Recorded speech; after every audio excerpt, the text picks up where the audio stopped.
On a décidé de te faire découvrir un nouveau modèle qu'on vient de créer. Il y a un vrai volume, il n'y a pas de fend plat, c'est très sculpté, très dynamique, très profilé. Il y a cette force qu'on peut sentir. Le volume pour moi est nouveau. Alors on est dans une continuité de Renault qui a inventé l'espace, on est dans une étape au-dessus. On est dans un langage assez aéronautique. On a l'impression que c'est une aile d'avion avec le profil. J'aime beaucoup le S qui fait vraiment penser à un empennage d'avion.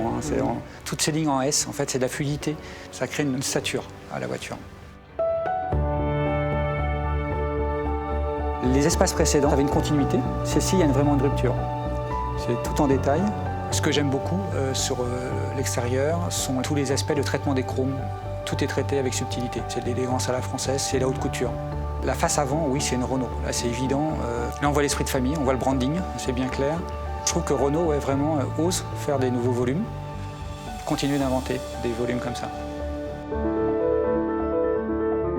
Qu'est-ce que ça donne de l'intérieur? C'est ça qui est très important, parce qu'on passe quand même plus de temps à l'intérieur de sa voiture qu'à l'extérieur. On a une position très confortable, mais assez haute. Et puis surtout, ce toit en verre, là, qui est immense, tout simplement immense.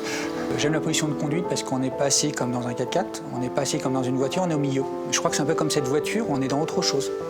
Quelque chose qu'il faut inventer, c'est un nouveau produit. Je fais toujours la relation avec ce que j'ai vu sur l'extérieur. Pour moi, il y a une vraie synergie entre les deux. L'utilisateur final, qui est le passager, mais qui est aussi le conducteur de votre voiture, doit avoir un regard vers l'extérieur, on doit l'aider. Donc les astuces de lumière sont très importantes. Tout est en flottaison. Je retrouve les éléments qu'on aurait sur le 350, par exemple.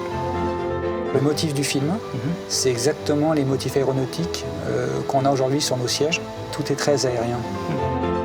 Cette console, pour moi, elle fait tout. C'est évident, déjà, de libérer tout l'espace inférieur. C'est une prouesse technologique, une prouesse d'ingénierie surtout. En termes de design, c'est, excusez-moi l'expression, mais un peu culotté quand même de faire ça, parce qu'il y a beaucoup de dissymétrie. Et ça, c'est vraiment très difficile à faire. Pas facile d'intégrer un écran. Et là, il y a une cohérence, l'écran est une pièce. Là, je me retrouve dans des valeurs Renault. On sent vraiment qu'on est dans un futur de l'espace.